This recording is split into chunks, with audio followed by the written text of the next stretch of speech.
Welcome to Central Coast Self-Defense. I'm Peter. Today we're going to be talking about a knife defense. Something you see a lot on the internet is knife disarms. You'll see different advice on how to take the knife from a person while they're trying to attack you. My purpose today of this video is not to say not to take the knife from the person, but it's simply to think long and hard about it before you do. If I attack Bob with this knife, there are so many ways that I can come at Bob. I can do all kinds of things to Bob, and there's really not much that Bob can do. Okay, I can switch very easily, can switch hands and come in different directions. There's all kinds of things that I can do to Bob. It's going to be very, very difficult for Bob to get this knife from me. I plan on pressure testing several different knife disarms before I show anything on this channel, or I may bring in a coach to give some better instruction. But what I do know, and what the purpose of this video is to let you guys know that you should always be defending before you start disarming. So defending the knife disarm, simply creating distance and getting away. You should always be looking at how to prevent yourself from being stabbed or cut, not trying to focus on getting the knife from the person.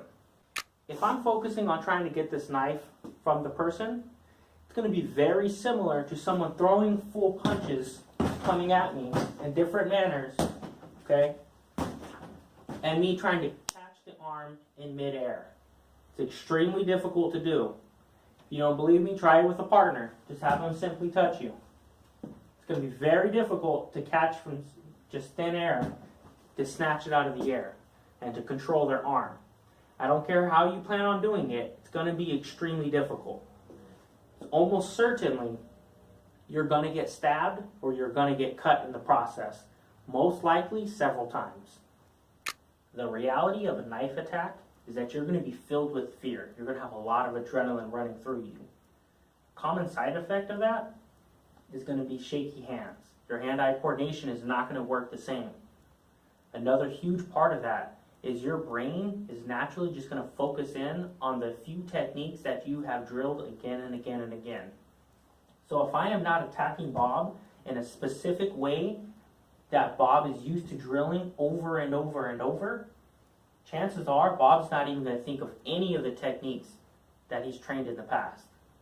An additional thing to keep in mind is if I get one cut, one stab, anything on Bob, chances are there's going to be blood on the arms. It's going to make it very difficult to grab and hold on to because it's going to be slippery.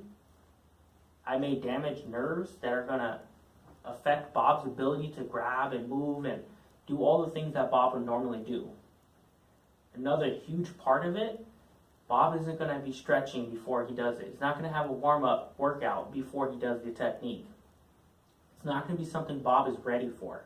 It's going to be something quick that catches Bob off guard. And since that is the simple truth of the matter, you really want to debate if you're willing to get stabbed or cut in the process of taking this knife. If I walk up to Bob and I tell him, give me your money, give me your watch, is it really wise of him to try to take this knife from me? Knowing that he can give me his $20 watch or the $30 in his pocket, or he's going to most likely get stabbed or cut at best. That's a decision to make for you.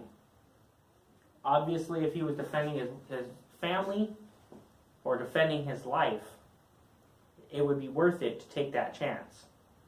But for something small, it's just something for you to think about. If you like this video, make sure you hit the thumbs up button and check out my playlist on various concepts, techniques, and combination.